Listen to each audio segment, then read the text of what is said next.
Hello everyone, you're very welcome to our senior assembly today. And in these days after Easter, we're catching up on a few of the stories about what happened after Jesus rose from the dead. Last week, you might remember, we talked about the road to Emmaus and people finding Jesus walking alongside them and having a meal with them. And then suddenly they began to realize who it was that was with them.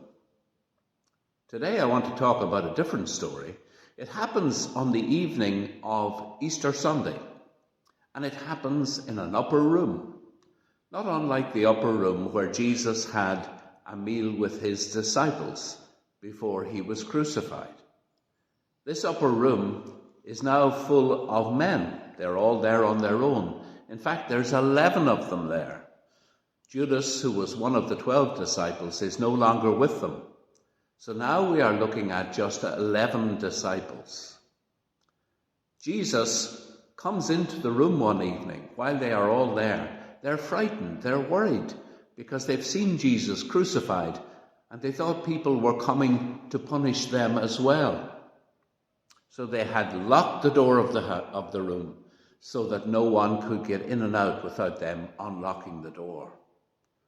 But the amazing thing is, Jesus appeared in the middle of this room, even with the door locked, and said to the disciples, "Peace be with you. Peace be with you." The disciples were overjoyed. They could hardly believe their eyes. They kept rubbing their eyes and trying to explain how it was possible that Jesus was there.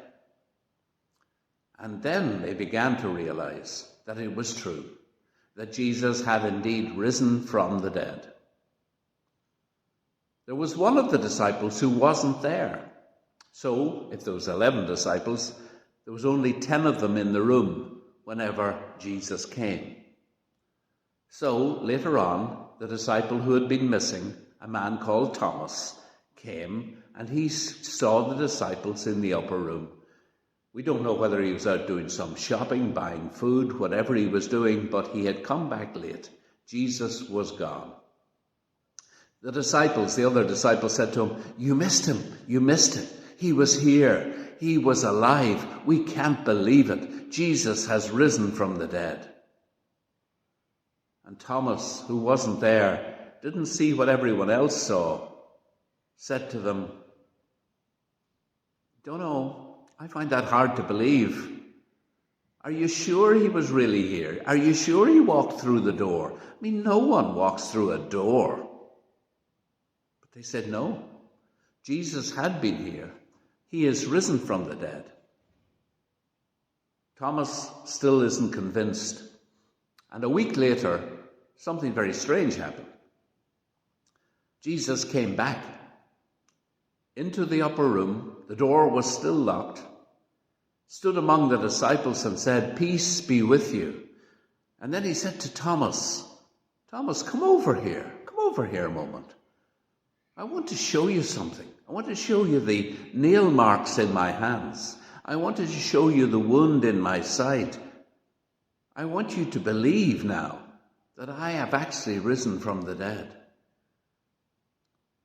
But Thomas didn't need to see any marks in Jesus' hands. He didn't even have to see a mark in his side. He threw his arms around Jesus and he told Jesus that of course he believed he had risen from the dead because he was standing right beside him at that moment. Jesus says, "Believe, believe, and do not doubt anymore." So a big question for you and I is, if Jesus is around, we can't see him, we can't hear his voice, do we believe that Jesus is with us, that he has indeed risen from the dead?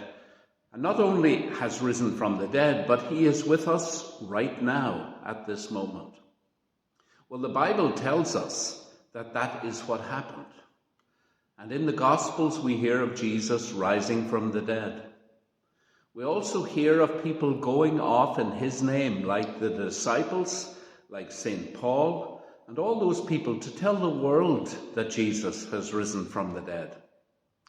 And so you and I are being asked this morning to be like those people, to go out into the world and to be able to stand up and say, yes, I believe Jesus is with me every day, that he walks alongside me, that he says to me, peace be with you. And by doing so, I know that he cares for me and for everyone else. Thank you for listening so carefully to our assembly today. I'm going to ask you now to say this prayer after me, please. Dear God, our Father, thank you for raising Jesus from the dead. Thank you for showing us through the Bible and through other people that Jesus rose from the dead and that he is with us now. Help us to understand that he walks alongside us each day, that he hears every word we say, and he sees everything we do. Help us to understand that we must follow his example in all that we are. Amen. Together we say, Our Father, who art in heaven, hallowed be thy name, thy kingdom come, thy will be done on earth as it is in heaven. Give us this day our daily bread, and forgive us our trespasses, as we forgive those who trespass against us. And lead us not into temptation, but deliver us from evil. For thine is the kingdom, the power, and the glory, forever and ever. Amen. And the Lord bless you and keep you today and forever. Amen. Thank you for listening so carefully to our assembly this morning. We hope that you have a very good week ahead. May God bless you and your parents and everyone that you care for at this time. See you again very soon. Goodbye now.